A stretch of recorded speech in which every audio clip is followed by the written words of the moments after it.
This is Right to Life Radio with John Gerardi on Power Talk 96.7 and AM 1400, a production of Right to Life of Central California. And now, here's your host, John Gerardi.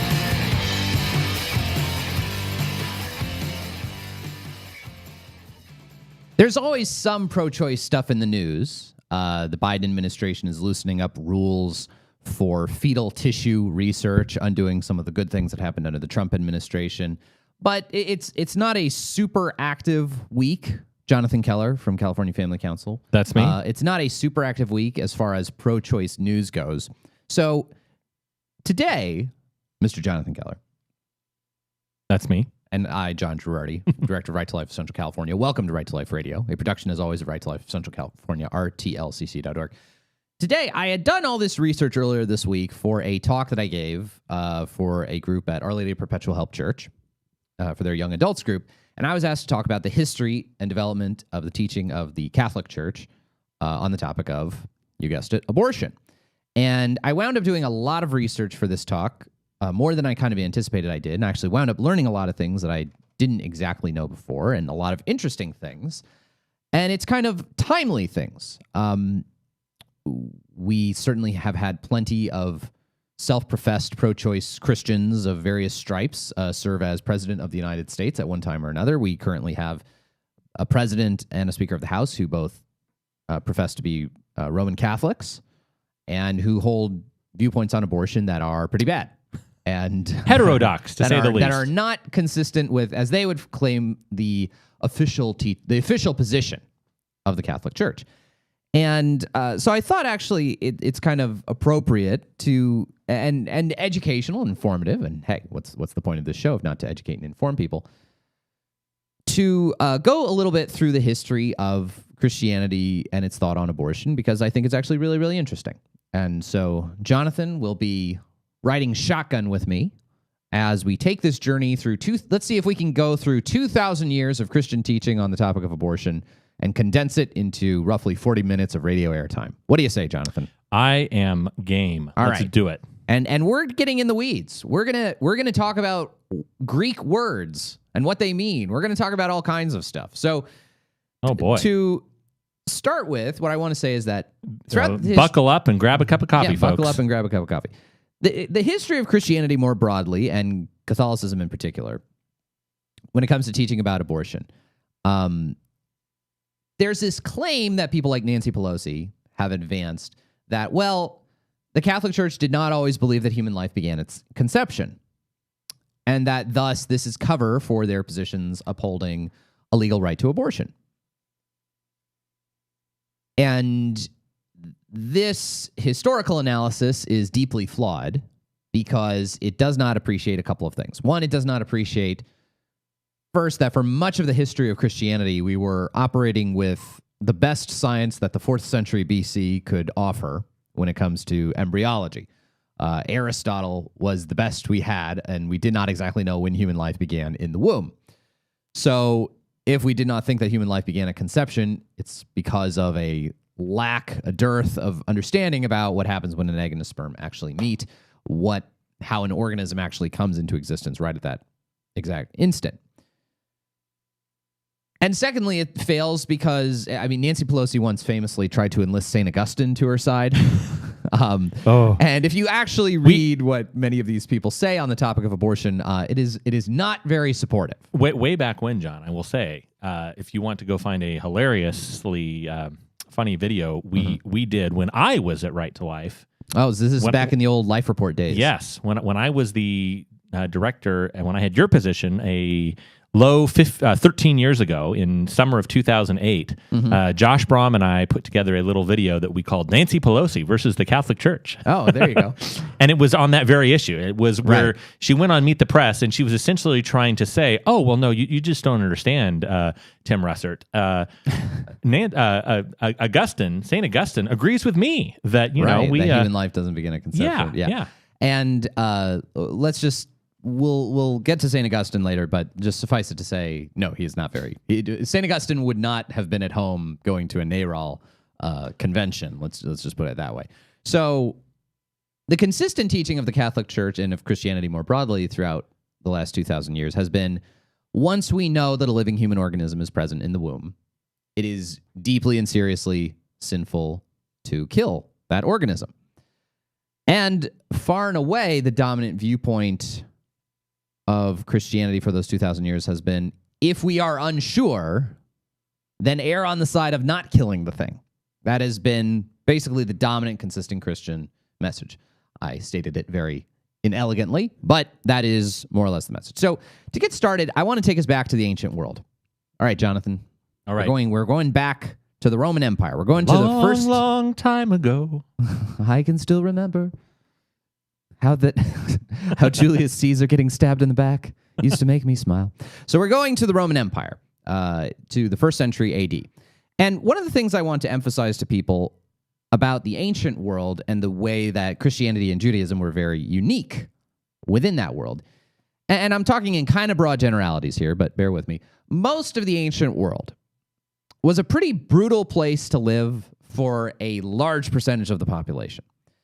If you were a slave, if you were a woman, if you were a child, especially if you were a widow and didn't have some man, whether it was your family or your husband, to take care of you, you lived a pretty perilous existence.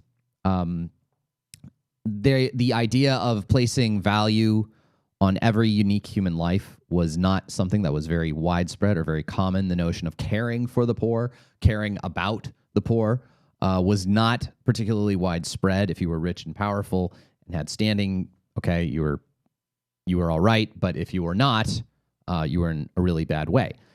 The ancient world did not necessarily...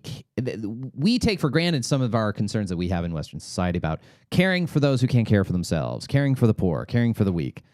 And we take for granted those kinds of attitudes because we're the beneficiaries of 2,000 years of Christianity. In the ancient world, they did not have so much of that.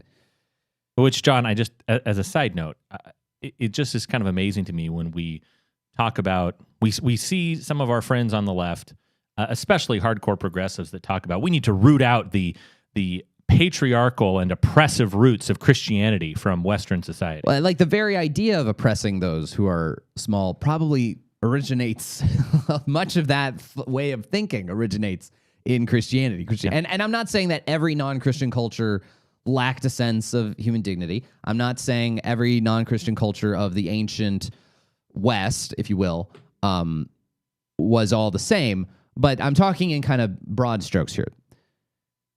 Judaism really characterized itself among the pagan religions that surrounded it by a kind of sense of social justice, a sense of the nation being judged based on how it treated those who were weak and small and marginalized within society.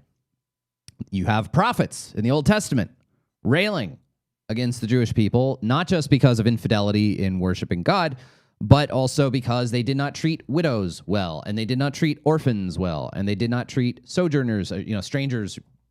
I guess you could call them immigrants in a sense. Mm-hmm. They did not treat them well. And the whole nation is being judged by God based on how they act or do not act towards those who are weakest. And this characteristic attitude of Judaism also applied to children in a way that was weird in the Roman world. Judaism was not as eager as many in the Roman world were for various forms of attempted contraception, abortion, and infanticide. In Rome, I'm going to talk about the culture of the Romans now, so the peoples of central Italy, which came to dominate the whole Mediterranean world. Romans practiced birth control in some form or another. And I'm saying birth control very broadly. There is evidence of people attempting to use certain kinds of contraceptives of whatever degrees of success. There is evidence of people attempting to do abortions, but there is decent evidence from literary sources that exposure was a very common practice of birth control in Roman society. And exposure basically meant taking a baby who was not wanted, either for whatever reason, either because the baby was a slave, either because you didn't want the baby, maybe the baby had some health deformity, whatever it was. John, I think you need to point out here, as you're describing exposure, when we say birth control, we are talking about not the prevention of the conception of a child, but No. really it's population control. Yeah, and I was trying to use a broader term. Abortion, can be Family deemed as planning. family planning, I guess. And basically, they would leave these children out in the middle of nowhere to die. Sometimes, if they were left at a crossroads or something, maybe a poor family would pick up the kid and take care of it, of him or her. But this was a form of birth control that was practiced by the Romans. In fact, the Roman historian Tacitus, in one of his histories, he was talking about the Jewish people, and he wrote how shocked he was to learn that the Jewish people would keep having kids even after the father had sort of written his will, of how he was disposing of his possessions. I think one of the motives for elite Roman families not to have more kids, to practice birth control or exposure, whatever, they didn't want to split up the estate. So this was pretty widespread, and so widespread that you had early Christians like Augustine commenting on it. This was a fairly widespread thing, and it seems that Judaism and Christianity were distinct from these attitudes. And we can see this distinctive attitude of Christianity. You can argue that this is even seen in the writings of St. Paul, as well as in the book of Revelation. All right. Now, this is where, Jonathan, a lot of times we are hit with the complaint from certain more liberal Christians: Jesus never said anything about abortion. The Bible doesn't say anything about abortion. And for the most part, my response would always be, well, okay, the Bible's not a theology textbook. Not every single social evil is mentioned in the Bible. The Bible also doesn't say anything about, firebombing innocent civilians during wartime. But there are some principles in the Bible that maybe you can extrapolate outwards if you use a little logical thinking. Doesn't say anything about a $15 minimum wage, for example. Well, doesn't say. That is true. I mean, yeah. there's a whole host of issues that our friends on the progressive left seem to say, no, you don't understand. This is a imminent matter of social justice, and my preferred theological interpretation demands that we pass this policy prescription. Right. Where the Bible's totally silent. And that's the thing. I think you can derive pay people a just wage from the Bible, certainly. But yeah, that's a good point. I think there's much more clear, explicit examples of not killing vulnerable populations. There you go. Than there is a specific financial policy. So in preparation for this talk, I read it was a big paper written by John Noonan, who was a professor at the University of Notre Dame for a long time. I believe he was also a federal judge. And he goes into a little bit of ancient Greek. So hold your horses, folks. We're going to get some word nerdery here.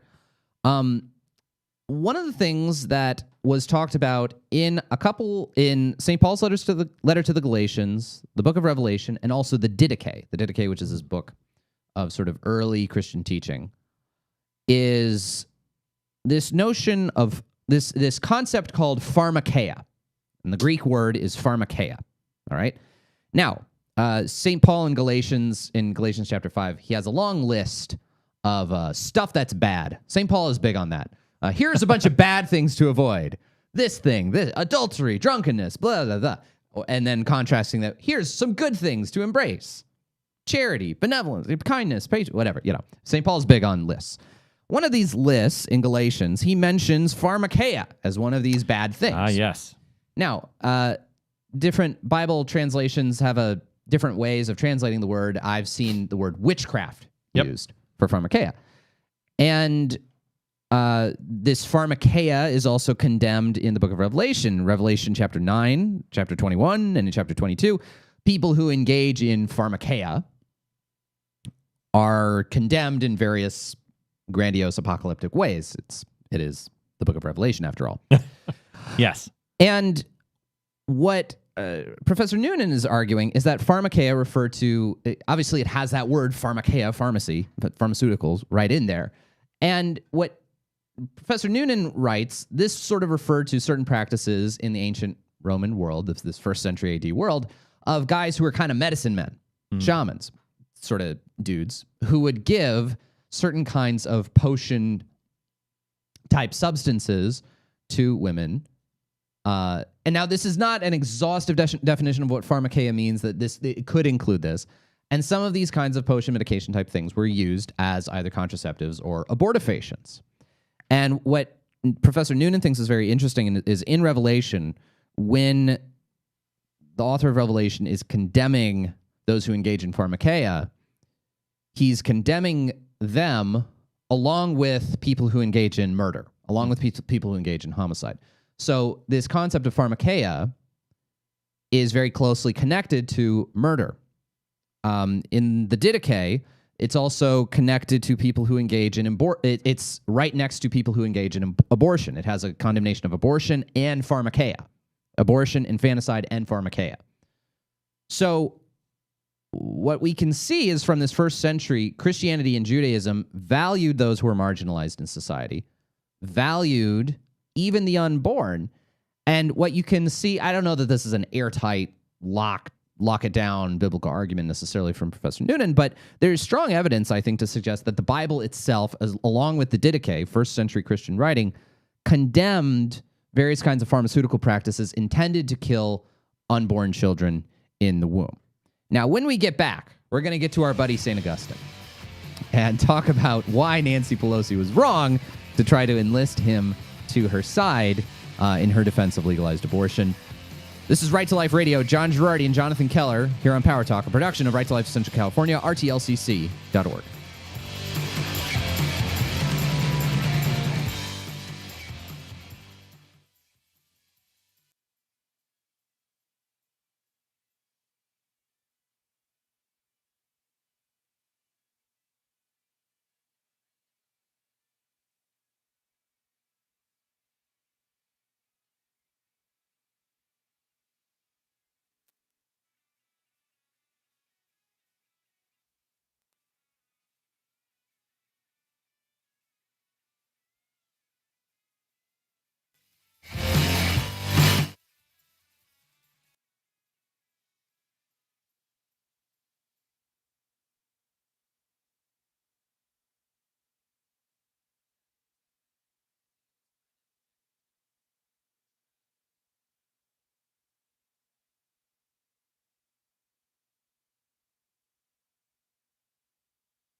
This is the Eagles with Hotel California.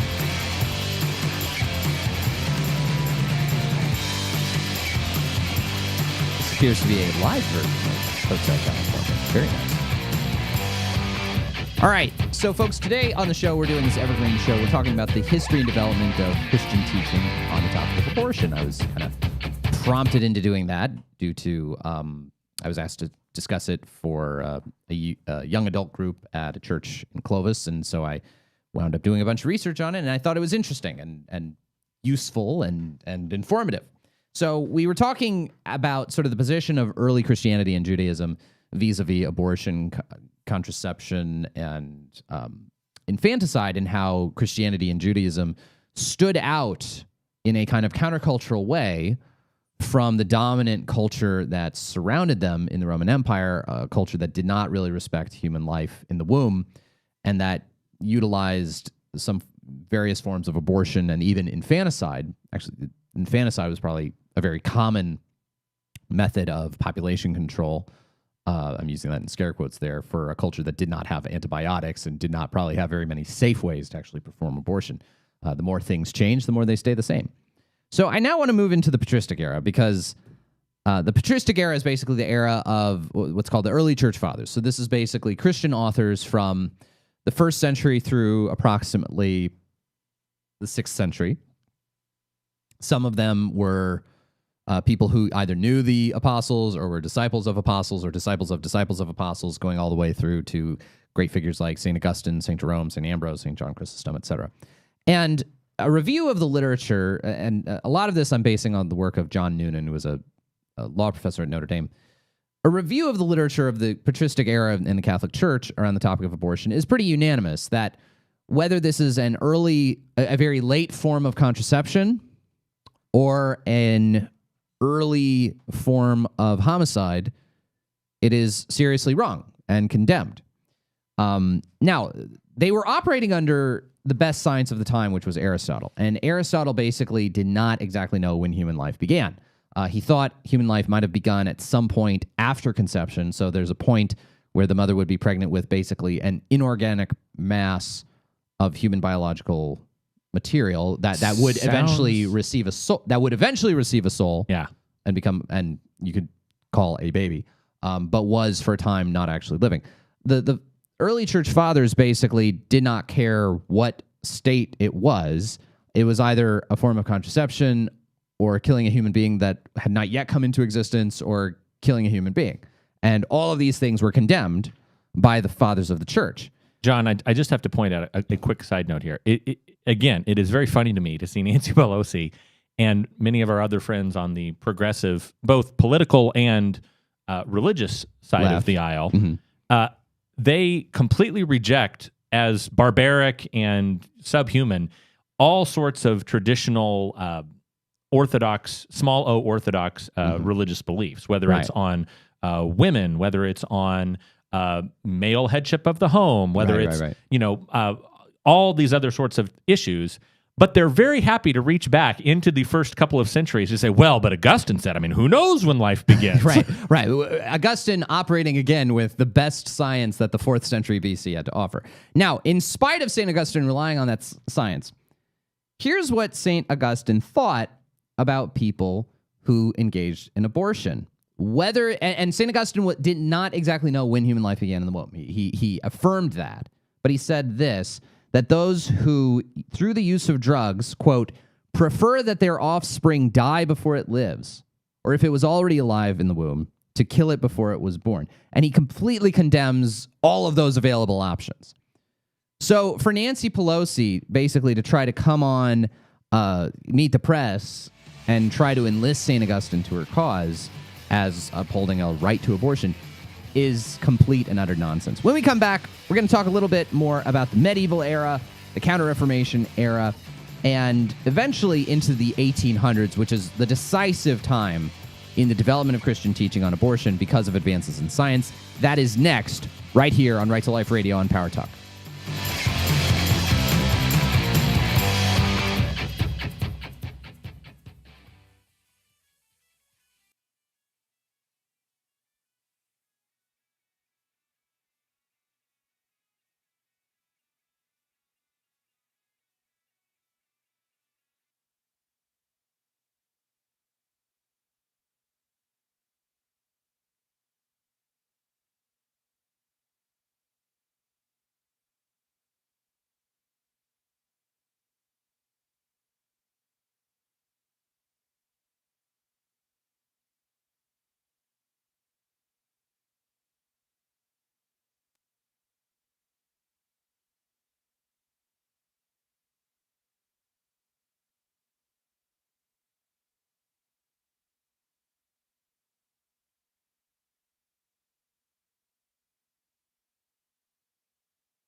This is Elton John with Rocket Man.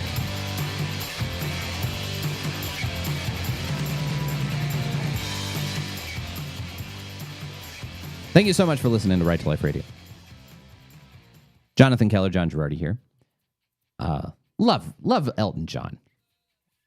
Absolutely love Elton John as much as he would not love this show. Yes. Love Elton John. All right. Very liberal Elton John. All right. So, as are most of the artists that we play in the course of this show, really the only artist we could play who might actually like this show is maybe like if we got, Ted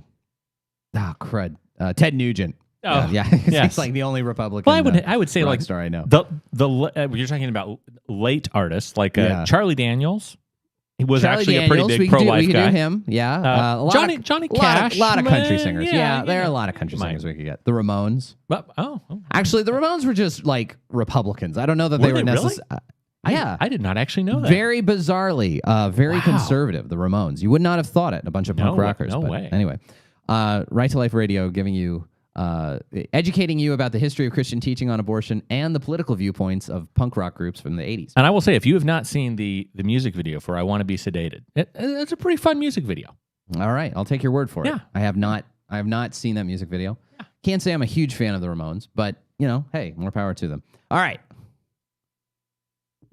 Okay, so we're talking about the history and development of Christian teaching on the topic of abortion today on the show. I developed this talk to give on the topic, and there not being a ton of particularly interesting news going on, I figured I would share this with all of you because it's interesting and it's important to, especially as we look at so many politicians in the public square who try to claim to be part of a certain kind of Christian tradition that they think could incorporate a pro-choice stance. And from my survey of Christian history, the conclusion I've sort of drawn from reading different authors who've written about this history is that actually, no, there's no real consistent tradition within Christianity of supporting anything close to a legal right to abortion, broadly stated, and basically any hesitance to say that human life begins at conception was based on bad science. Now, this gets us to the medieval era, in which Aristotle got his real second wind during the 1200s. Aristotle was a philosopher in the 4th century BC, and in 1200, this guy Tommy Aquinas came along, and boy did he love Aristotle. And he takes Aristotle and uses Aristotle's philosophy, his philosophical categories, to try to explain a lot of stuff about the Christian faith, and brings about a real revolution in Catholic theology. A revolution that many of our Protestant brethren bewail and bemoan, as well as some of our Orthodox brethren. But nevertheless, Aristotle became incredibly popular in the Middle Ages, in no small part due to St. Thomas. Now, St. Thomas, as sort of the preeminent Catholic theologian of this sort of medieval era, followed Aristotle, a lot of what Aristotle taught. And Aristotle was also, in addition to being a philosopher, was kind of an amateur biologist. And Aristotle's idea for when human life began was that he thought human life began at some point after conception. Basically, he thought that the embryo had to kind of have all of its human parts in order to be ready to receive its soul, the form of the body. And that's sort of how he thought of the human soul, as the form of the body, the thing that gives what is otherwise a lump of disconnected, unorganized matter, that gives that unity of purpose, decisiveness, goal-orientedness, going towards the goals of living, thriving, breathing, walking, talking, etc. So Aristotle did not think, based on his examination of basically the remains of miscarried children, Aristotle did not think that early stage embryos would have a soul, because he didn't think they had all their parts, ready to go. He didn't think they had all the necessary constituent parts of a human being there and ready to go. This actually played into why Aristotle thought that boys received their souls at 40 days after conception, whereas girls received their souls at 80 days after conception, because male genitalia are a little bit more visible earlier on as embryos. So it wasn't necessarily a sexist thing. Maybe it was kind of sexist, but Aristotle thought that boys, they got their souls at about 40 days after conception, girls 80 days after conception. So that was the best science of the time. All right, obviously incorrect, but hey, Aristotle was doing it before anyone else was doing it, and he was doing his best. Okay, he was sort of the best science of the time. So St. Thomas, following Aristotle, was writing about was using these Aristotelian categories for the souls and sort of using biblical literature and sort of basically the idea is that he baptized Aristotle. That's the way a lot of us Catholics say it. Protestants would probably say not, that's not what we did. But anyway, bear with us. We will get into those arguments at another time. And in spite of adhering to what Aristotle was saying, so basically what there is, if you follow this Aristotelian view about embryological development, you have a period before a conception where you're talking, and if you're trying to prevent that, that's a form of contraception. You have the killing of a living human being who has a soul at some point later on in pregnancy. Okay, maybe after 40 days for a boy, after 80 days for a girl, whatever it is. And Aristotle's using rough approximate terms here, which is clearly homicide.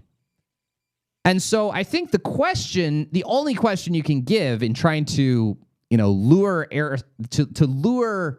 St. Thomas Aquinas to your cause, if you are a modern day pro-choice Christian, is, well, did St. Thomas think that in this early period, this weird middle period where you have a human body present, but there's no soul, does St. Thomas think that that's good? And the answer is no. St. Thomas does not think any of these three stages, that at either preventing conception or ending human life, whether it's a human life that has a soul or not, at no point did he think that was good. He thought maybe they were different kinds of bad. He thought they were different kinds of immoral things, but he had never at any point thought any of those things were good.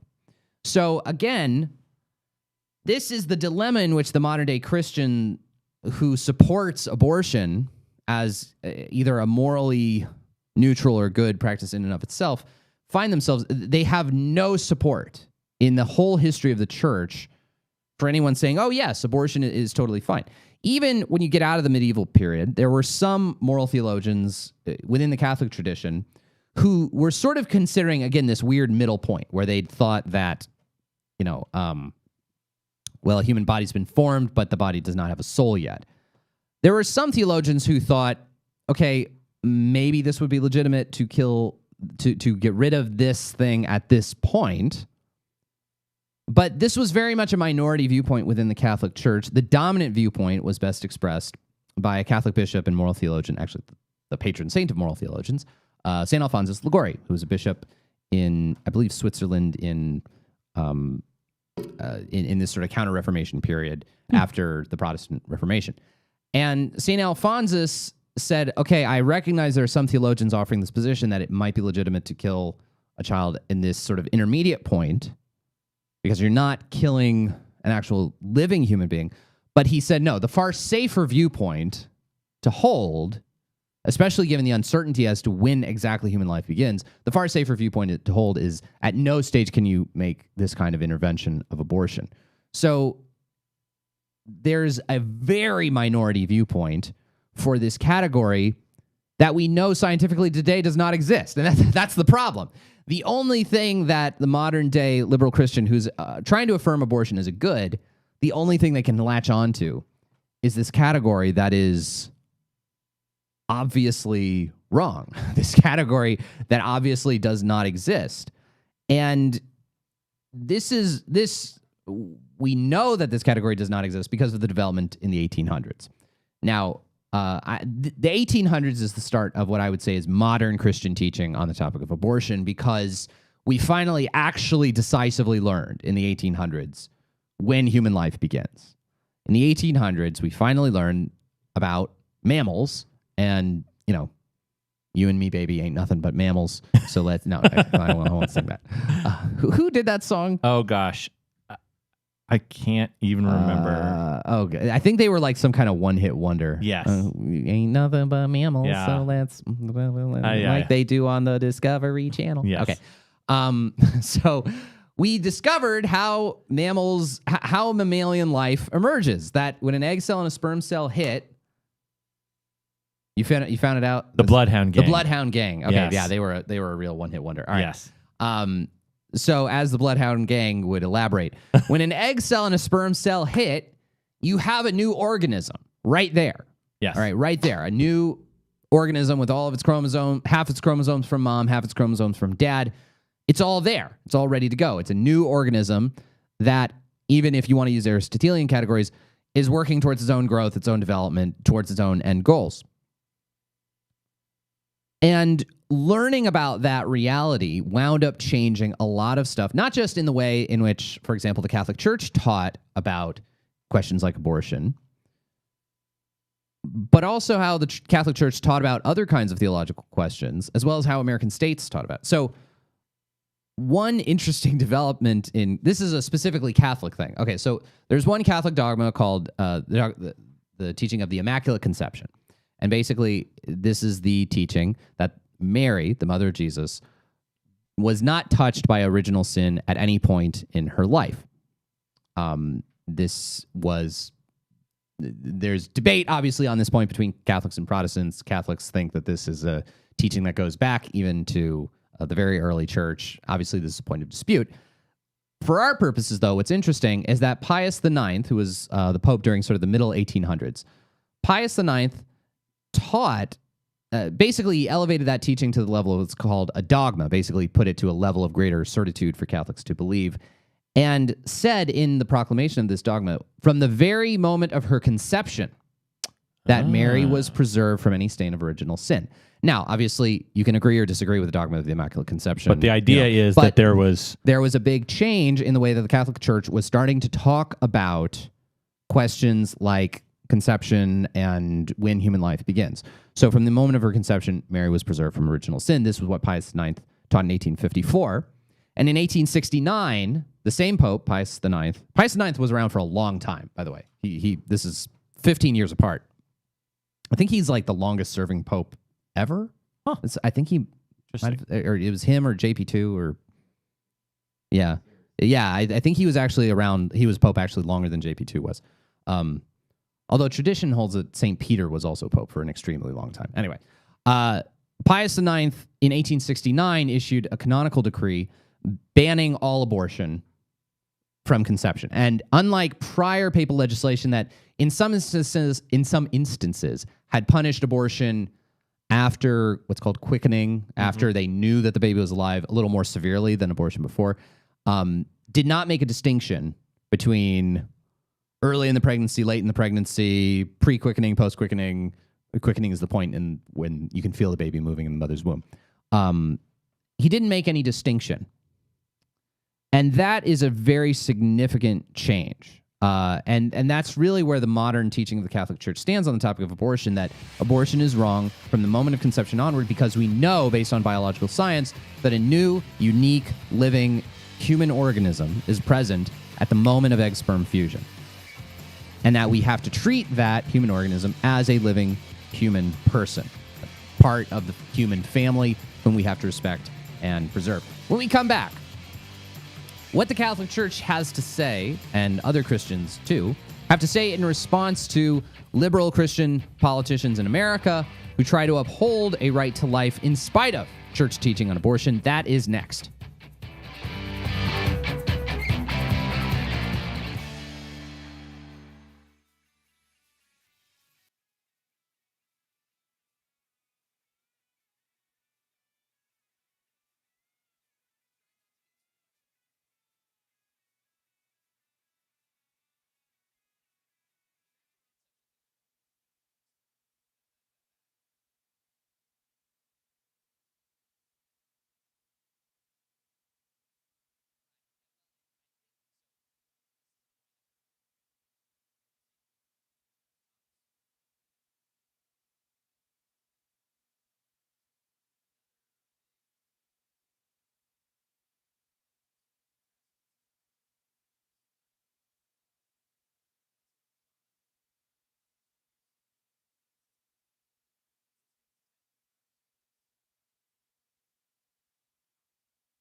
CCR here on Rights Life Radio. This song is a real kick in the pants. I think it's not even 2 minutes long, and it's just perfect CCR formula. Just get started and just rock out. Are you going to stone me with large rocks if I tell you that sometimes I can't tell Creedence as opposed to Little Richard? Yes. Yeah. Well, obviously because John Fogerty's doing a total ripoff of he's doing a big Little Richard imitation, basically. And I think they covered some Little Richard songs too, if I'm not mistaken.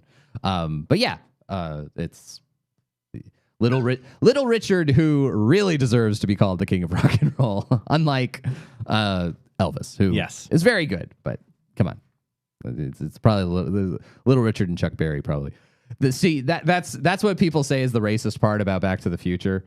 Is that Chuck Berry actually didn't invent rock and roll? Is that actually it was Marty McFly, a white kid from the 90s who invented it? But then you have to ask, well, but where did Marty McFly learn it from Chuck Berry, who learned it from Marty McFly, learned it? It's a good question. Anyway, so it's a little bit of a conundrum. It's one of those things about time travel movies where you really just shouldn't think very hard and just accept it for the silliness that it is. I maintain that, since you brought up time travel, Avengers Endgame, I thought did a very acceptable Right job to Life Radio with John Gerardi and Jonathan Keller. We're not talking about the Avengers. All right. To close out the show, I want to talk briefly about, so we've talked about this whole history of Christian teaching on abortion, and we did it in 3 radio segments, ladies and gentlemen, because we are that good. Impressive. But the one thing I want to mention is the modern day approach to abortion and faith that has been taken by a number of Catholic politicians, baptized Catholic politicians, who nevertheless support legalized abortion. One of the arguments that Joe Biden has made, and defenders of Joe Biden has made, is that, well, Joe Biden does not actually dissent from the teaching of the Catholic Church about abortion per se. He does not think abortion is wrong. He does not think abortion is good. He agrees that abortion is immoral. He would not personally want to be involved in the abortion decision. But the argument is made, and this argument was, I think, most clearly expressed by Cuomo. So you all know Andrew Cuomo, who's the governor of New York. His father, Mario, was also the governor of New York back in the 1980s and famously decided not to run for president in 1992 because he thought George H.W. Bush was unbeatable. And so this little-known governor from Arkansas wound up running instead and worked out pretty well for him.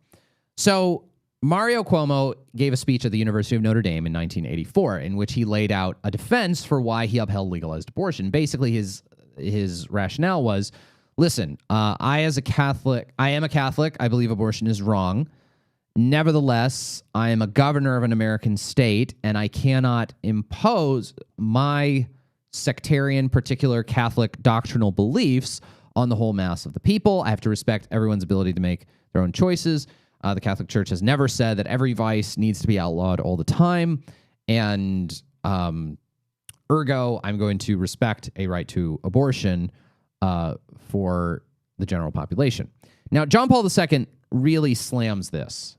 John Paul II in 1995, maybe responding to Mario Cuomo. I don't know. It would not surprise me necessarily if John Paul II was aware of maybe not Cuomo's specific arguments, but similar arguments to his were probably being made in Europe at the same time.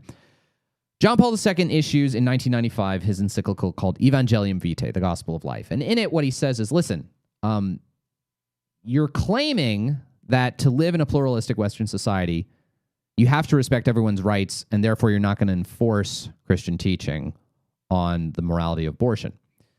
What JP2 notes is, first of all, we're not talking that these are basic dictates of the ethical law that apply to everybody and are either true or false on their own for everybody. So this is not, you can't say, well, I'm not going to impose the particular sectarian dictates of the Catholic Church as if we're talking about meat on Fridays. That's my example, not JP2's example. Yes. But we're talking about general dictates of the natural law. And what JP2 says is, listen, the kinds of things that liberal Western democracies uphold, like freedom, all these wonderful values, are meaningless if you take away these basic fundamental rights from people.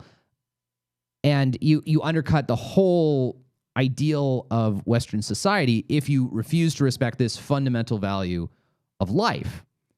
So basically what JP2 is saying is, listen, you can't support a legal right to abortion. It undercuts all other sorts of rights. And so that was the response that JP2 gives. And I really just encourage people, especially Catholics who are interested in this, read Evangelium Vitae if you're interested about how an authentic Christian political response to abortion should look. That'll do it for Right to Life Radio. We'll see you next week right here on Power Talk, a production of Right to Life of Central California. See ya.